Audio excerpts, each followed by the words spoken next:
কব যে এই আমুকৰ লৰাটোৰ লগত ঘূৰি ফুৰাৰ বাবে মোৰ ছোৱালীজনী বেয়া হৈছে আমুকৰ ছোৱালীজনীৰ লগত ঘূৰি ফুৰাৰ বাবে মোৰ ছোৱালীজনী বেয়া হৈছে প্ৰথম আপোনাৰ ঘৰখন কি ঠিক আপোনাৰ ছোৱালীজনীৰ লগত ঘূৰাৰ বাবেহে যদি তেখেতৰ ছোৱালীজনী বেয়া হৈছে তাৰ বাবে আপোনালোকৰ সন্তানৰ মনস্তত্বক আপোনালোকে বুজি পাব লাগিব কেতিয়াবা আপোনালোকে সুধি পাইছেনে স্কুলৰ পৰা অহা আপোনালোকৰ সন্তানক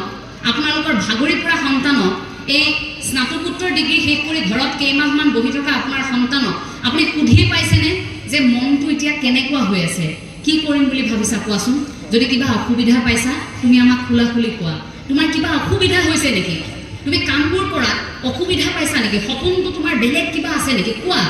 দেউতা আৰু মোৰ আগত অন্তত তোমালোকে কোৱা এই কথাষাৰ আমি কেতিয়াবা সুধি পাইছোনে নাই কোৱা তাৰ সলনি কি কম থাৰ্ড গ্ৰেডৰ চাকৰি ওলাইছে এবাৰ পৰা কেলে নিদিয়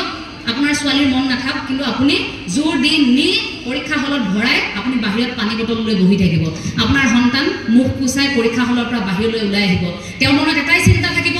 যে মোৰ মায়ে এটা চাকৰি বিচাৰিছে মোক সেইবাবেহে মই পৰীক্ষা দিবলৈ আহিলোঁ কিন্তু এই প্ৰতিযোগিতাবোৰ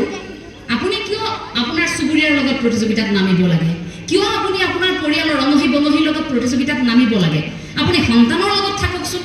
আপোনাৰ সন্তানে এনেকুৱা কিবা এটা কৰি দেখুৱাব আপুনি যদি সাহস দিয়ে আপুনি আচৰিত হৈ যাব আপুনি যাৰ লগত প্ৰতিযোগিতাত নামিছিল তেওঁৰ সপোনটোতকৈ আপোনাৰ সন্তানৰ সপোন বহু দূৰ গতি কৰিব গতিকে সন্তানৰ মগজুত এই লাখ টকাৰ দৰমহাৰ চাকৰি এটা আপোনালোকে ভৰাই নিদিব সন্তানক কেতিয়াও আপোনালোকে গধূলি যেতিয়া ভাত এসাঁজ দিব যেতিয়াও এনেকৈ কেতিয়াও নক'ব যে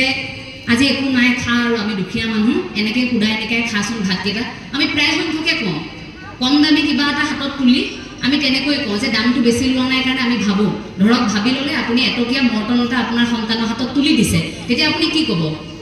মনটো যদি আপোনাৰ অকণমান নয়াৰ্থ হয় কি ক'ব যে আজি এটকীয়াটোকে খাচোন আমাৰো পইচা পাতি নাই নহয় পিছত তই দামী চকলেট এটা খাবি কিন্তু আপোনাৰ সন্তানে মনতে ভাবি ল'লে তেওঁ গম পোৱা নাছিল সেইটো দামী চকলেট কম দামী চকলেট তেওঁ নাজানে এটকীয়া মৰ্টনটো কেনেকুৱা 10 টকীয়াটো কেনেকুৱা সেই কথাটো পাৰ্থক্য তেওঁৰ মনলৈ অহাই নাই কিন্তু পাৰ্থক্যটো কোনে আনি দিলে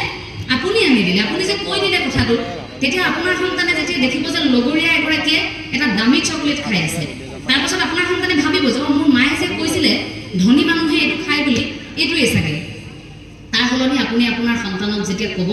যে শুন এইটো খোৱা এইটো লোৱাচোন তোমালৈ আনি দিছোঁ ফূৰ্তিৰে খাব আপোনাৰ সন্তানে কিন্তু সন্তানৰ সন্মুখত যেতিয়া আমি সেই প্ৰভেদবোৰ আনিম আমি দুখীয়া মানুহ আজি নাই আমাৰ খা আৰু তেনেকৈ চাকৰি কৰিলে ভাল বস্তু ল'বি এতিয়া এনেকৈয়ে থাক এই যে কথাবোৰ সেইবোৰ একো একোটা আমাৰ বাবে আমাৰ মনোকষ্ট দিব পৰা এপাত এপাত কাম আচলতে এইবোৰে ডাঙৰ হোৱাৰ লগে লগে আমাৰ জীৱনত প্ৰভাৱ পেলায় গতিকে সেই কথাটো কিন্তু প্ৰতিগৰাকী পিতৃ মাতৃ অন্তত আপোনালোকে মনত ৰাখিব কেতিয়াবা যদি আলু পিটিকা এসাঁজ ভাত আপোনাৰ সন্তানৰ সন্মুখত আপুনি দিছে কেতিয়াও নক'ব আজি এনেকৈ খা কাইলৈ মাছ মাংস আনি দিম